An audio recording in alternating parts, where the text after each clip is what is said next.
नमस्ते माझ्या मित्र आणि मैत्रिणींनो, तुमचं स्वागत आहे आमच्या यूट्यूब चॅनलवर, ज्याचं नाव आहे तुषार मोरे व्लॉग्स. मित्र, आज आपण एका नवीन विषयावर बोलणार आहोत. विषयाचं नाव आहे अखेर मोदीजींनी माघार घेतली. मित्र, जंतर मंतरवर जे विद्यार्थ्यांनी आंदोलन केलं नीटच्या पेपर फुटीबद्दल, त्याच्याबद्दल त्यांनी जे आंदोलन केलं होतं त्याच्यामुळेच मोदीजी आज विद्यार्थ्यांवर नाराज झाले. आणि त्यांचं असं म्हणणं आहे की त्यावेळी 20 जुलैला जो मोर्चा निघाला त्यावेळी विद्यार्थ्यांनी मला व माझ्या आईला शिव्या दिल्या, हे त्यांचं म्हणणं आहे. आणि त्याच्यासाठी त्यांनी कंगना राणावतला देखील पुढे केले होते बोलण्यासाठी. आणि कंगना राणावत देखील बोलले की मोदीजी नाराज झाले आहेत आणि त्यांच्या आईला आणि त्यांना खूप घाणेरड्या शिव्या देण्यात आलेल्या आहेत विद्यार्थ्यांकडून. त्याचबरोबर बाबा रामदेवने देखील मोदींच्या साईडने काही वक्तव्य केली होती. तसेच BJPचे नेते देखील मोदींच्या बाजूने बोलत होते, परंतु तरी देखील विद्यार्थ्यांनी त्यांचं काय ऐकेनात. त्याच्यामुळे अखेर आज नाईलाजाने मोदींना त्यांचं म्हणणं मांडावं लागलं आहे की माझ्या आईला आणि मला खूप घाणेरड्या शिव्या देण्यात आलेल्या आहेत, तरी देखील मी विद्यार्थ्यांना माफ करत आहे. आता बघा, मोदींचा त्यांनी जो इंस्टाग्रामवर व्हिडिओ पोस्ट केला आहे की त्याच्यात त्यांनी विद्यार्थ्यांबद्दल नाराजी व्यक्त केली आहे. आणि तो आता व्हिडिओ तुम्ही बघा, मग तुम्हाला समजेल काय आहे ते. हाय फ्रेंड्स, आज तो मन करता है बस आपसे ही बातें करूं. जंतर मंतर पर जो कुछ भी हुआ देश और दुनिया ने देखा है.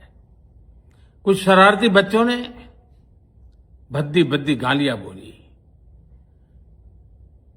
किसी भी सभ्य समाज को शोभा न दे ऐसे शब्दों का प्रयोग किया गया. मुझे तो गालियां दी गई, मेरी स्वर्गीय माता को भी गालियां दी गई. न जाने कितना भद्दा स्वरूप था. लेकिन मैं आज बात करना चाहता हूं कि बचपन में गलतियां होती हैं और बचपन में गलतियों से सुधरने का अवसर भी होता है, और यही तो बचपना है. और इसलिए मैं समाज के अंदर जो आक्रोश है उसको भली भांति समझ सकता हूं. एक कल्चरल शॉक है कि हमारी बेटियां इस प्रकार की भाषा कैसे बोल सकती हैं. लेकिन समय है इन बच्चों को गले लगा करके राह दिखाने का. एक गुमराह बच्चे हैं, उनको राह दिखाना हमारा काम है. उनको सजा देना, अदालतों के चक्कर कटवाना, समाज में उनको प्रताड़ित करना, इससे हम परिस्थितियां नहीं बदल पाएंगे. मैं उन्हें माफ करना चाहता हूं. समाज भी मेरी इस बात को स्वीकार करे, क्योंकि मेरे मन में एक ही भाव है. कभी कभी दांतों तले हमारी जीभ आ जाती है, खून निकल आता है, लेकिन हम दांत तोड़ते नहीं है, क्योंकि दांत भी हमारे हैं, जीभ भी हमारी है, बच्चे भी हमारे हैं. उन्हें राह दिखाना हमारा काम है. गुमराह को राह दिखाना कठिन होता है, लेकिन कठिन काम हमको करना है. और इसलिए आओ, मैं इन बच्चों को कहता हूं, बच्चों आओ, हम देश के लिए साथ मिलकर के आगे बढ़े, कुछ नया सीखें, गलतियों से भी सीखें, अपने सपनों को लेकर के चल पड़े. देश बहुत आगे बढ़ रहा है, आगे बढ़ने वाला है, और आपका भी आगे बढ़ना निश्चित हो, यही मेरा सपना है. मैं आपके लिए जीता हूं, आपके उज्जवल भविष्य के लिए खपता हूं.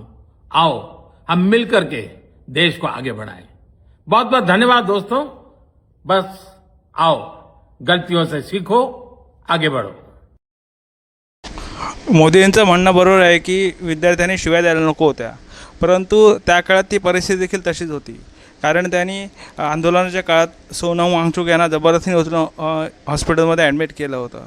कारण ते 20-25 दिवस उपाशी होते, तरी देखील सरकारला त्यांची दया आली नव्हती. आणि आंदोलनाला विद्यार्थी वैतागले होते, कारण ते देखील 20-25 दिवसापासून तिथं आंदोलन स्थळावर उपस्थित होते. आणि त्यांनी जो 20 जुलैला त्यांनी जो विद्यार्थ्यांनी मोर्चा काढला त्याच्यावर तुमच्या पोलिसांनी जबरदस्तीनं लाठीचार्ज केला होता, अश्रुधुराच्या नळकांड्या फोडल्या होत्या. आणि त्याचा त्रास विद्यार्थ्यांना झाला. आणि त्या रागातून विद्यार्थ्यांनी काही अपशब्द वापरले असतील. त्याच्यामुळे मोदीजीने त्यांचं म्हणणं इतकं मनावर घ्यायला नको होतं, परंतु आणि मोदीजीने आता त्यांच्यावरती केसेस टाकायला सुरुवात केलेल्या आहेत. म्हणजे नुसतं मोदीजींनी जरी त्यांना माफ केलं असलं तरी त्यांच्यावर टाकलेल्या केसेस ह्या त्यांनी मागे घेतल्या पाहिजेत आणि विद्यार्थ्यांना माफ केलं पाहिजे. कारण विद्यार्थी हे देशाचं भवितव्य आहेत असं आम्हाला वाटतं. परंतु मोदीजी आता फक्त व्हिडिओमधूनच माफ करत आहेत की त्यांना टाकलेल्या केसेस पण मागे घेत आहेत हे आता आपल्याला पुढे भविष्यात समजेल आणि त्यातून नवीन काय घडतं याच्याकडे देखील आपण लक्ष ठेवून राहूया. धन्यवाद मित्रांनो.